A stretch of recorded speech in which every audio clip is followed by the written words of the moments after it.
Hi Pisces, it's Denise with Divine Soul Astrology. Today I'm here to discuss the Sagittarius Full Moon, which is very exciting in my opinion because the full moon can bring endings and new beginnings and also culminations, of course. But the full moon in Sagittarius is about wisdom, gaining wisdom and our higher perspective in life, right? It can help us grow. It can help us see where we either have meaning, what's meaningful to us, or where we lack meaning, right?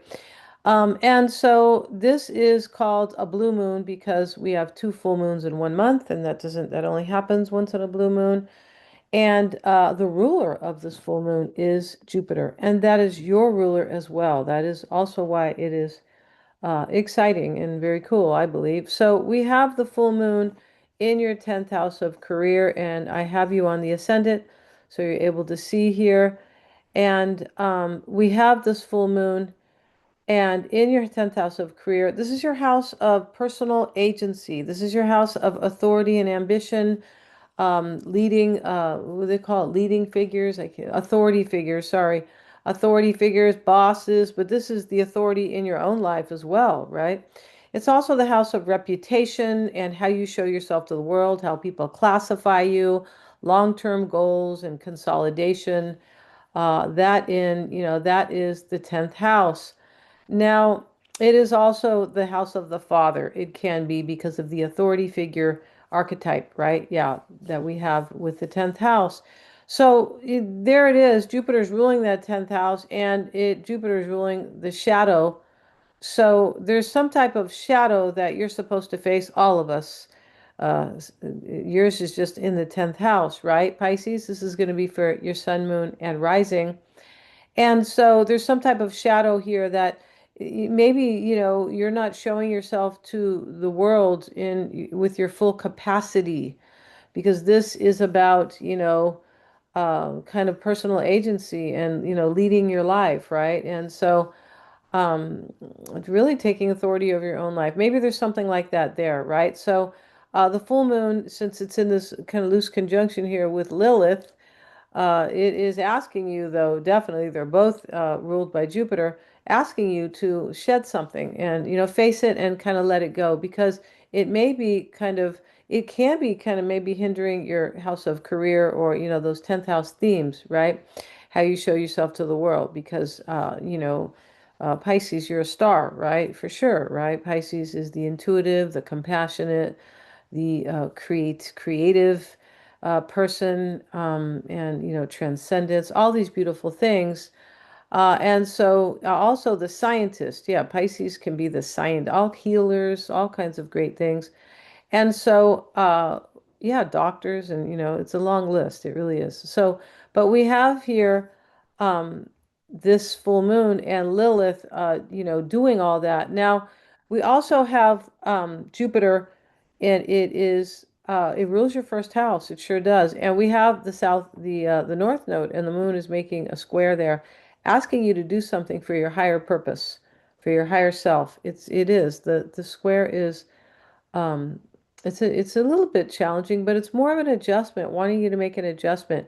Now, we have Jupiter, the ruler of the full moon, and your natal ruler is, where is Jupiter? It's in Cancer right now. It's been there, but Jupiter is making a square to your second house of well-being, to Chiron. And Chiron is where we can sacrifice our, like, or what's the word?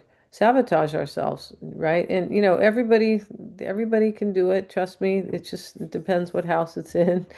Especially, but as we move toward our higher selves, we can shed all that, right? But this is just asking you to let go of something that is kind of hindering your well-being. Could be an old wound, could be from 10 years ago, and it just depends. I mean, I don't see your chart and I don't know your personal situation, right? So, especially I can't see your chart, right? But here we have that going on. This is your house of material comfort, but also your house of self-worth and well-being. And so there's Jupiter making that square.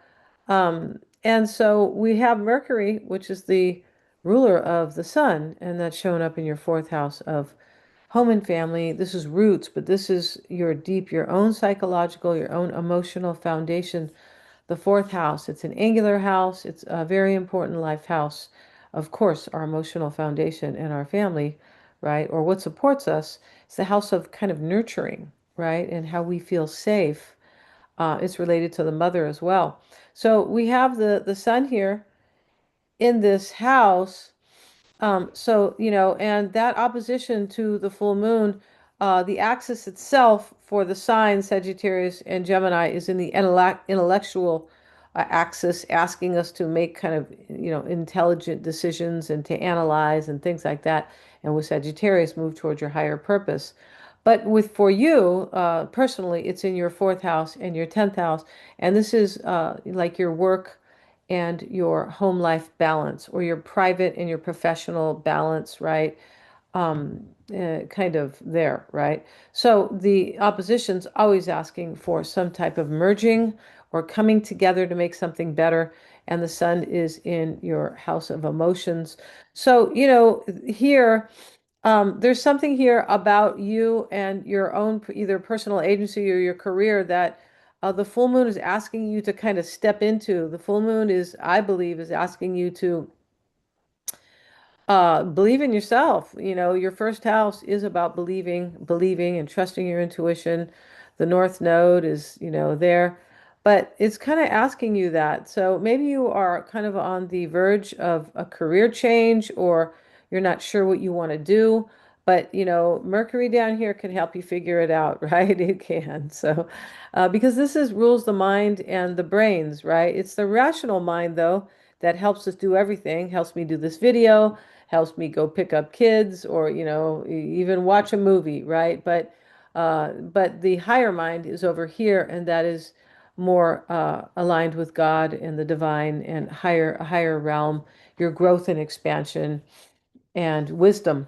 So anyway, but that's what we have going on, and maybe you are trying to kind of figure that out. It's possible. Mercury is in its own house here, supporting your thoughts, your thinking about whatever this is for you. All right.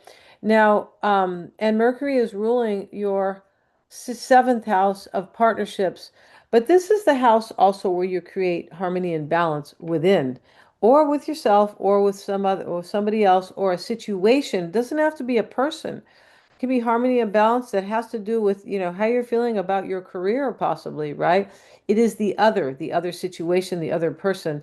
And that house is the house of opponents as well. Excuse me, clients, business, any type of partnership, and legal matters, right? Maybe they have a legal thing going on here, and but the full moon is definitely trying to bring wisdom to all of us, all right? Now, the sun, that is being ruled by Mercury, your seventh house. Um, and we just talked about Mercury down here. Now, the south node is in the seventh house, and that is part of the square from the full moon. And what that's doing is it make an adjustment, leave something behind here that has to do with maybe how you show up in a relationship or how you create harmony in your life. There's something here that is maybe blocking your harmony or your balance or something. We have Vesta in your second house of well-being, and it's being trined by the moon. So Vesta has to do with harmony and balance, and what we quietly devote ourselves to. It is related to associated with Libra. Libra is the natural ruler of the seventh house. Yours is happens to be Mercury on the wheel, right? But um, this Vesta over here is being trined by the full moon. Yeah, very good. And this is supporting you, supporting your well-being, but supporting, the shadows over here, supporting you kind of shedding something so you can bring more well-being to yourself. That's how I see that. And yeah, and so and that's in your second house of material comfort and well-being. So we also have Saturn there that is getting this trine, Athena Palace, which really wants you to see your emotional patterns for wisdom. And then we have Vesta there, right? We also have Mercury. Mercury's getting not Mercury, but um, your modern ruler, which is Neptune, and that's getting the trine.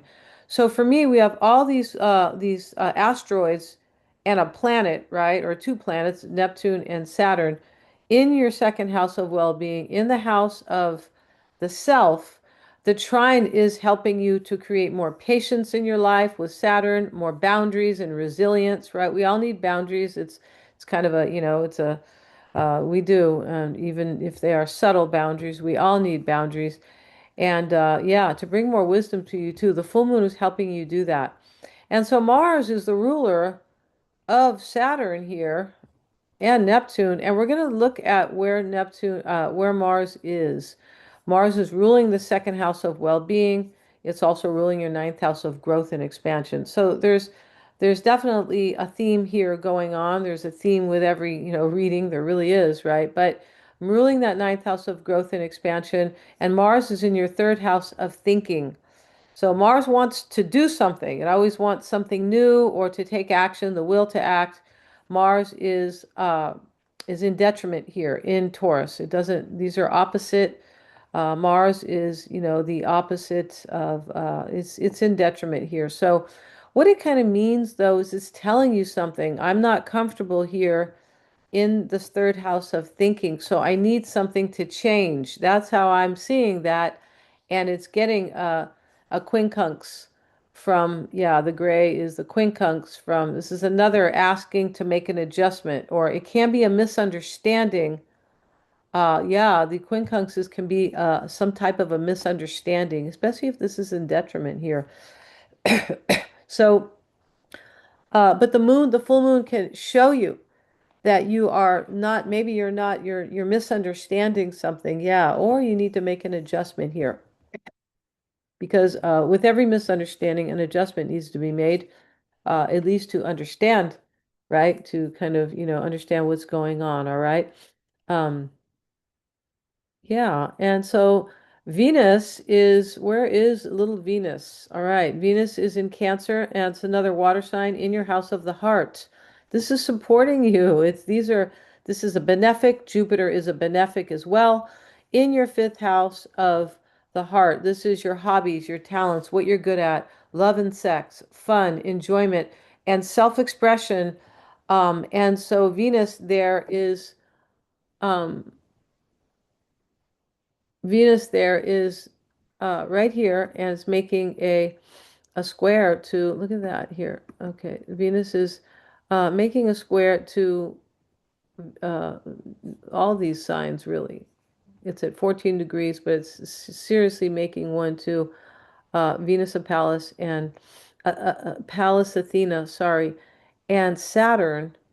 And that square itself is asking you to, like, as I said, create boundaries and take care of yourself. Take good care of yourself. Trust your talents over here as we have that a very kind of loose square to a Neptune. But, Jupiter is here as well, making the square.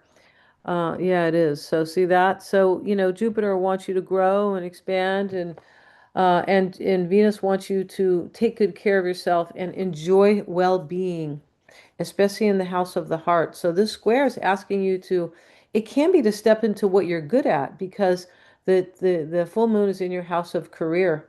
It's asking you to believe in yourself. This is Venus is in the house of self-expression. Yeah, believe in yourself, make that adjustment and kind of leave something out because Chiron's over here in your house of well-being. All right. Now, not Venus, Pallas Athena can help you, but you have to see your emotional patterns and how they are affecting your well-being. All right. We all have to see our emotional patterns because if we don't see that, we don't understand ourselves emotionally. It's really a problem, right? And I'm, older. I'm up there in age, so sometimes it comes to us different parts in our life. I understand that, all right? But the Sagittarius full moon can really help you. Venus is ruling your third house of ideas and thinking, and also your eighth house of transformation. So something's going to change, right? And Venus ruling the eighth house, you're able to see something. You may be able to really see something. It's a hidden house. Um, and the sun is ruling a hidden house here, where the sun kind of, and that can be saying, look, we're going to show you this now. With the full moon can really show us, and with this full moon, show us where we are either enjoying meaning in our life or lacking meaning. Yeah, it can bring us some great wisdom too. So thank you so much for joining me here today, Pisces. If you've enjoyed this content, please like, share, and subscribe. Hit the little bell, and I will see you in the next one. If you want a reading with me, I really approach the chart from a beautiful place of, it's a cathartic place of release, and you're able to understand yourself at a very deep level, and that is empowering. Yeah, people don't really kind of realize that. Maybe they don't, but I'm sure you do, though. Pisces is, the intuitive, right? Thanks so much.